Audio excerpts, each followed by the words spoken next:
ನೋಡಿ, ಅಮೂಲ್ ವರ್ಸಸ್ ನಂದಿನಿ ಜಟಾಪಟಿ ಕಳೆದ ವರ್ಷದಿಂದಲೂ ಕೂಡ ದೊಡ್ಡದಾಗ್ತಾನೆ ಇದೆ. ಇದರ ಮೇಲೆ ಡಿ ಕೆ ಶಿವಕುಮಾರ್ ಇವತ್ತು ಸ್ಪಷ್ಟನೆ ಕೊಟ್ಟಿರ್ಬೋದು. ಆದರೆ ಅವ್ರು ಕೊಟ್ಟಿರುವಂಥ ಸ್ಪಷ್ಟನೆ ಯಾವ ರೀತಿ ಇದೆ ಅಂದರೆ, ಜಾಸ್ತಿ ಅವರು ಅಮೂಲ್ ಕಡೆಗೆ ಎಲ್ಲೋ ಆಸಕ್ತಿಯನ್ನು ತೋರಿಸ್ತಾ ಇದ್ದಾರೆ ಅನ್ನುವಂತೆ ಕಾಣ್ತಾ ಇದೆ. ಏನು ಹೇಳಿದ್ದಾರೆ ಹಾಗಾದರೆ? ಟೆಂಡರ್ ಮೂಲಕ ಬಂದ ಕಾರಣ ಬದಲಾವಣೆ ಅಸಾಧ್ಯ ಅಂತ ಹೇಳ್ತಾ ಇದ್ದಾರೆ. ಅಮೂಲ್ ಮಳಿಗೆಗೆ ಡಿ ಕೆ ಶಿವಕುಮಾರ್ ಗ್ರೀನ್ ಸಿಗ್ನಲ್ ಕೊಡ್ತಿದ್ದಾರೆ. ನಂದಿನಿ ಮಳಿಗೆ ಹಾಕುವುದಕ್ಕೂ ಅವಕಾಶ ನೀಡಲಾಗುತ್ತೆ ಅಂತ ಹೇಳ್ತಿದ್ದಾರೆ. ನಂದಿನಿ ಮಳಿಗೆನೂ ಹಾಕ್ತೀವಿ ಅಂತ ಅಂದರೆ ಮೊದಲ ಪ್ರಿಫರೆನ್ಸ್ ಇಲ್ಲಿ ಅಮೂಲ್ಗೆ ಕೊಡ್ತಾ ಇದ್ದಾರಾ? ಬೆಂಗಳೂರಿನಲ್ಲಿ ಡಿ.ಸಿ.ಎಂ ಡಿ ಕೆ ಶಿವಕುಮಾರ್ ಸ್ಪಷ್ಟನೆ ಕೊಟ್ಟಿದ್ದಾರೆ. ಏನು ಹೇಳಿದ್ದಾರೆ ನೋಡೋಣ. ನಾವು ಅವ್ರಿಗೆ BMRCL ಅವರು ಗ್ಲೋಬಲ್ ಟೆಂಡರ್ ಕರೆದಿದ್ರು. ಸೊ ಯಾರು ಹಾಕೊಂಡಿರ್ಲಿಲ್ಲ. ಅಮೂಲ್ ಅವರು ನಮಗೊಂದಷ್ಟು ಅಂಗಡಿ ಬೇಕು ಅಂತ ಹಾಕಿದ್ರು. ಅಂಗಡಿ ಬೇಕು ಅಂತ ಹಾಕಿದಾಗ ಕೊನೆಗೆ 10 ಕಡೆ ಬೇಕು ಅಂತ ಅವರು ಅರ್ಜಿ ಹಾಕಿದ್ರು. ಸೊ ಅದಕ್ಕೆ ಇವರು ನಮ್ಮ KMF ಅವರು ಅರ್ಜಿ ಹಾಕಿಲ್ಲ. ಈಗ ನಾವು ಅವ್ರಿಗೆ ನೀವೆಲ್ಲ ಎಚ್ಚರಿಕೆ ವಹಿಸಿದ ಮೇಲೆ KMF ಅವ್ರಿಗೂ ಹೇಳಿದೀವಿ, ನೀವು ಅರ್ಜಿ ಹಾಕಿ ಅಂತ. ಇನ್ನು 8-10 ಕಡೆ ಐಡೆಂಟಿಫೈ ಮಾಡಿದೀವಿ. 8 ಕಡೆ KMFಗೆ ಕೊಡಿ ಅಂತ ಹೇಳಿದೀನಿ, ನಂದಿನಿಗೆ ಕೊಡಿ ಅಂತ ಹೇಳಿದೀನಿ. ಅವ್ರಿಗೆ ಅರ್ಜಿ ಹಾಕಿ ಅವ್ರಿಗೆ ಕೊಡಿ ಅಂತ ಹೇಳಿದೀನಿ. ಸೊ 2ನ್ನ ಈಗ ಅವ್ರು ಓಪನ್ ಮಾಡಿದ್ದಾರೆ. ಓಪನ್ ಮಾಡೋದನ್ನ ನಾವು ಮುಚ್ಚೋದು ಸರಿ ಇಲ್ಲ ಅಂತ ಹೇಳಿ, ಯಾಕೆಂದ್ರೆ ನಾವು ಗ್ಲೋಬಲ್ ಟೆಂಡರ್ ಅಲ್ಲಿ ನಾವು ಕರೆದ ದೃಷ್ಟಿಯಿಂದ ಯಾರು ಬೇಕಾದ್ರೂ ಮಾಡ್ಕೊಳ್ಬಹುದು ಅಂತ ಹೇಳಿ. ಸೊ 2 ಅವ್ರು ಇರ್ತದೆ. ನಾವು 8 KMFಗೆ ನಂದಿನಿಯವರು ನೀವು ಓಪನ್ ಮಾಡ್ಕೊಳ್ಳಿ ಅಂತ ಅವ್ರಿಗೆ ಡೈರೆಕ್ಷನ್ಸ್ ಕೊಟ್ಟಿದ್ದೀವಿ. ನಂಬರ್ 1 ನಂದಿನಿ ಬ್ರ್ಯಾಂಡ್ ನಮ್ಮದೇ, ಅಮೂಲ್ ದೇಶದ್ದು. ಅಮೂಲ್ ನಂದಿನಿ ನಡುವೆ ಪೈಪೋಟಿ ಇಲ್ಲ ಅಂತಲ್ಲ, ಆದರೆ ರಾಜ್ಯದಲ್ಲಿ ನಂದಿನಿಗೆ ಮೊದಲ ಪ್ರಾಶಸ್ತ್ಯ ಸಿಗಲೇಬೇಕು ಅಂತ ಬಿಜೆಪಿ ಮುಖಂಡ ಸಿ.ಟಿ. ರವಿ ಹೇಳಿಕೆ ಕೊಟ್ಟಿದ್ದಾರೆ. ಅವಕಾಶ ಕೊಡದೆ ಅನ್ಯಾಯ ಮಾಡಿದ್ರೆ ಅದು ತಪ್ಪಾಗತ್ತೆ ಅಂತ ಸಿ.ಟಿ. ರವಿ ಹೇಳಿಕೆ ಕೊಟ್ಟಿದ್ದಾರೆ. ನಂದಿನಿ ದೆಹಲಿ, ಉತ್ತರ ಪ್ರದೇಶದಲ್ಲೂ ಮಳಿಗೆ ತೆರೆದಿದೆ ಅನ್ನೋದನ್ನ ಕೂಡ ಮೆನ್ಷನ್ ಮಾಡಿದ್ದಾರೆ. ಮಾತ್ರ ಅಲ್ಲ, ಅಂತಾರಾಷ್ಟ್ರೀಯ ವಿಮಾನ ನಿಲ್ದಾಣಗಳಲ್ಲೂ ತನ್ನ ಮಳಿಗೆಗಳನ್ನು ತೆರೆಯುವಷ್ಟು ಸಾಮರ್ಥ್ಯ ನಂದಿನಿಗೆ ಬರಲಿ ಅಂತ ನಾನು ಆಶಿಸ್ತೇನೆ. ಅದಕ್ಕೆ ಶಕ್ತಿ ತುಂಬ ಕೆಲಸವನ್ನು ಸರ್ಕಾರ ಮಾಡಬೇಕು. ಅದಕ್ಕೇನು ಶಕ್ತಿ ತುಂಬಬೇಕು ಆ ಕೆಲಸ ಮಾಡಬೇಕು. ಹಾಗಂತ ಅಮೂಲ್ ಮತ್ತು ನಂದಿನಿ ಎರಡೂ ಕೂಡ ವಿನ್ ವಿನ್ ಸಿಚುವೇಶನ್ ಅಲ್ಲಿ ಗೆಲ್ಲೋದಕ್ಕೆ ಬೇಕಾದಂಥ ತಾಂತ್ರಿಕತೆಯ ಶೇರಿಂಗ್ ಮಾಡ್ಕೋಬೇಕು ಅಂತ ಹಿಂದೆನೇ ಚರ್ಚೆ ಆಗಿತ್ತು. ಅಂದರೆ ಅಮೂಲು ನಮ್ಮದೇ, ನಂದಿನಿಯೂ ನಮ್ಮದೇ, ನಮ್ಮ ದೇಶದ್ದೇ. ನಮ್ಮ ರಾಜ್ಯದ ನಂದಿನಿ, ನಮ್ಮ ದೇಶದ್ದು ಅಮೂಲು. ಯಾವುದು ಏನು ಹೊರಗಡೆದೇನಲ್ಲ. ನಾವು ದ್ವೇಷ ಮಾಡಬೇಕಾದ ಅವಶ್ಯಕತೆ ಇಲ್ಲ. ಅಲ್ಲಿಯ ಟೆಕ್ನಾಲಜಿ ಇಲ್ಲಿಗೆ ನಾವು ಬಳಕೆ ಮಾಡ್ಕೋಬೇಕು. ಒಳ್ಳೆಯದನ್ನ, ಇಲ್ಲಿಯ ಒಳ್ಳೆ ಟೆಕ್ನಾಲಜಿ ಅವ್ರಿಗೆ ಕೊಡ್ಬೇಕು ನಾವು. ಹಾಗಾಗಿ ಎರಡೂ ರೈತರ ಸಂಸ್ಥೆಗಳು ಇಲ್ಲಿ ಬಹುಶಃ ನಂದಿನಿಗಾಗಿಯೇ ಮೀಸಲಿಟ್ಟಿದ್ರೆ ಮಳಿಗೆಗಳನ್ನು ಆಗ ಅವಕಾಶ ಸಿಕ್ತಿತ್ತು. ಈಗಲಾದರೂ ಅಷ್ಟೇ ರಾಜ್ಯ ಸರ್ಕಾರ ಮತ್ತು BMRC ಆ ಚಿಂತನೆ ಮಾಡಲಿ. ಎಲ್ಲೆಲ್ಲಿ ಅಮೂಲಿಗೆ ಮಳಿಗೆ ಕೊಟ್ಟಿದ್ದೀರಿ ಅಲ್ಲಿ ನಂದಿನಿಗೂ ಒಂದು ಮಳಿಗೆಯನ್ನು ಮೀಸಲಿಟ್ಬಿಡಿ. ಇಲ್ಲಿ ಅಮೂಲ್ಗೆ ಮಣೆ ಹಾಕೋದ್ರಿಂದ ನಮ್ಮ ರಾಜ್ಯದಲ್ಲಿರುವಂಥ ರೈತರಿಗೆ ಒಂದು ರೀತಿಯಲ್ಲಿ ಅನ್ಯಾಯ ಆಗ್ತಾ ಇದೆ ಅಂತ ಹೇಳಿ ಈಗ ರೇಣುಕಾಚಾರ್ಯ ಕಿಡಿಕಾರ್ತಾ ಇದ್ದಾರೆ. ಈ ಬಗ್ಗೆ ಪ್ರತಿಕ್ರಿಯಿಸಿದಂಥ ರೇಣುಕಾಚಾರ್ಯ, ಅಮೂಲ್ ಮಳಿಗೆಗೆ ಅವಕಾಶ ನೀಡಿದ್ದು ಸರಿಯಲ್ಲ, ಒಳ ಒಪ್ಪದಿಂದ ರಾಜ್ಯದ ರೈತರಿಗೆ ಅನ್ಯಾಯ ಆಗ್ತಾ ಇದೆ. ಕಾಂಗ್ರೆಸ್ ವಿರುದ್ಧ MP ರೇಣುಕಾಚಾರ್ಯ ಆರೋಪ ಮಾಡ್ತಿದ್ದಾರೆ ಬೆಂಗಳೂರಿನಲ್ಲಿ. ಏನು ಹೇಳಿದ್ದಾರೆ ನೋಡೋಣ. ಕಾಂಗ್ರೆಸ್ ಸರ್ಕಾರ ಎಲ್ಲೋ ನಂದಿನಿ ಬ್ರ್ಯಾಂಡು ಕೇವಲ ಕರ್ನಾಟಕದಲ್ಲಷ್ಟೇ ಅಲ್ಲ ಸಹ ಬೇರೆ ರಾಜ್ಯದಲ್ಲೂ ಬೇಡಿಕೆ ಇದೆ. ಕಾಂಗ್ರೆಸ್ ಸರ್ಕಾರ ಎಲ್ಲೋ ಒಂದು ಕಡೆ ನಮ್ಮ ಕರ್ನಾಟಕ ರಾಜ್ಯದ ರೈತರಿಗೆ ಅನ್ಯಾಯ ಮಾಡ್ತದೆ ಮತ್ತು ಕನ್ನಡಿಗರ ಅಪಮಾನ ಮಾಡ್ತದೆ. ಇದನ್ನ ನಾವು ತೀವ್ರವಾಗಿ ಖಂಡಿಸ್ತೀವಿ. ನಂದಿನಿ ಬ್ರ್ಯಾಂಡ್ ಬದಲಾಗಿ ಏನು ಹೊರ ರಾಜ್ಯದಿಂದ ಅವರಿಲ್ಲಿ ಆ ಸ್ಟೋರ್ ಮಳಿಗೆಗಳನ್ನ ಪ್ರಾರಂಭ ಮಾಡ್ತಾರೆ ಅಮೂಲ್ದು, ಇದು ಕನ್ನಡಿಗರ ಅಪಮಾನ, ನಮ್ಮ ರೈತರ ಹೊಟ್ಟೆ ಮೇಲೆ ಬರೆ ಹೇಳ್ದಂಗೆ. ಇದನ್ನು ಸರ್ಕಾರ ಅರ್ಥ ಮಾಡ್ಕೊಳ್ಬೇಕು.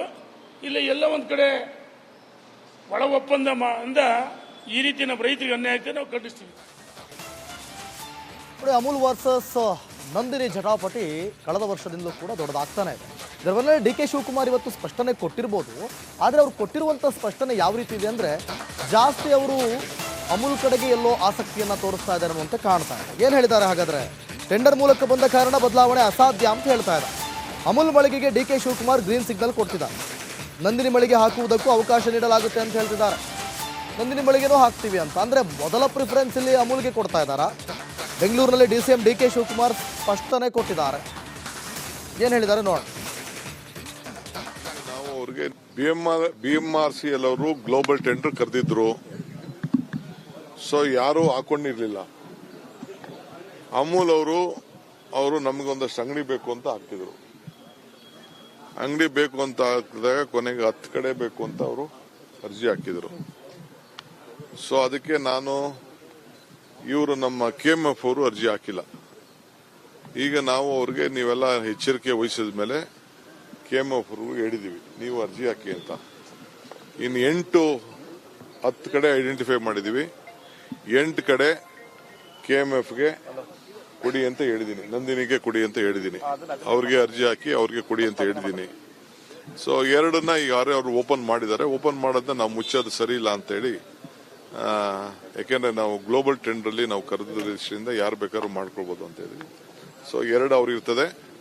ನಾವು 8 KMFಗೆ ನಂದಿನಿಯವರು ನೀವು ಓಪನ್ ಮಾಡ್ಕೊಳ್ಳಿ ಅಂತ ಅವ್ರಿಗೆ ಡೈರೆಕ್ಷನ್ಸ್ ಕೊಟ್ಟಿದ್ದೀವಿ. ನಂಬರ್ 1 ನಂದಿನಿ ಬ್ರ್ಯಾಂಡ್ ನಮ್ಮದೇ, ಅಮೂಲ್ ದೇಶದ್ದು.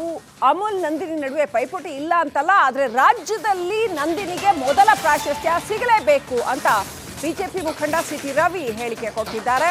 ಅವಕಾಶ ಕೊಡದೆ ಅನ್ಯಾಯ ಮಾಡಿದ್ರೆ ಅದು ತಪ್ಪಾಗತ್ತೆ ಅಂತ CT ರವಿ ಹೇಳಿಕೆ ಕೊಟ್ಟಿದ್ದಾರೆ. ನಂದಿನಿ ದೆಹಲಿ, ಉತ್ತರ ಪ್ರದೇಶದಲ್ಲೂ ಮಳಿಗೆ ತೆರೆದಿದೆ ಅನ್ನೋದನ್ನ ಕೂಡ ಮೆನ್ಷನ್ ಮಾಡಿದ್ದಾರೆ.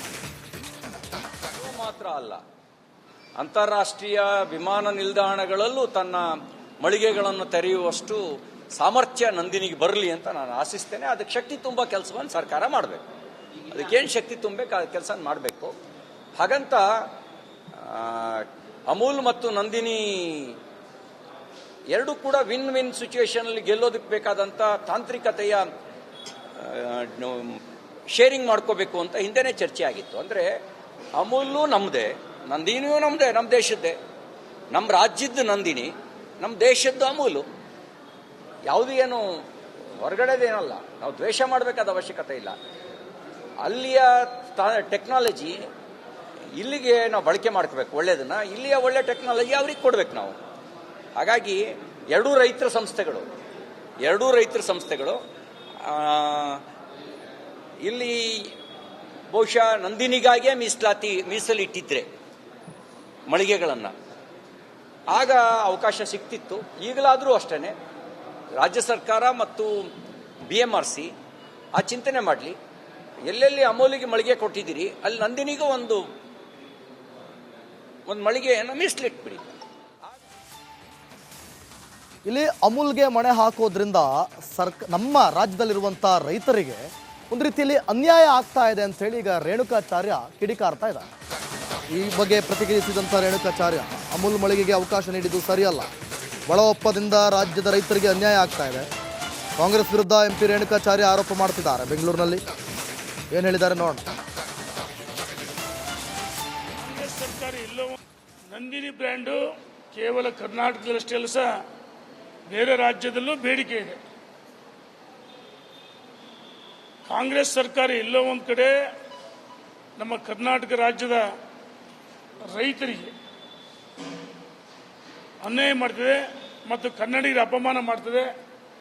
ಇದನ್ನ ನಾವು ತೀವ್ರವಾಗಿ ಖಂಡಿಸ್ತೀವಿ. ನಂದಿನಿ ಬ್ರ್ಯಾಂಡ್ ಬದಲಾಗಿ ಏನು ಹೊರ ರಾಜ್ಯದಿಂದ ಅವರಿಲ್ಲಿ ಆ ಸ್ಟೋರ್ ಮಳಿಗೆಗಳನ್ನ ಪ್ರಾರಂಭ ಮಾಡ್ತಾರೆ ಅಮೂಲ್ದು, ಇದು ಕನ್ನಡಿಗರ ಅಪಮಾನ, ನಮ್ಮ ರೈತರ ಹೊಟ್ಟೆ ಮೇಲೆ ಬರೆ ಹೇಳ್ದಂಗೆ.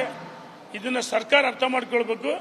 ಇಲ್ಲ ಎಲ್ಲ ಒಂದು ಕಡೆ ಒಳ ಒಪ್ಪಂದ ಈ ರೀತಿ ನಮ್ಮ ರೈತರಿಗೆ ಅನ್ಯಾಯಕ್ಕೆ ನಾವು ಖಂಡಿಸ್ತೀವಿ.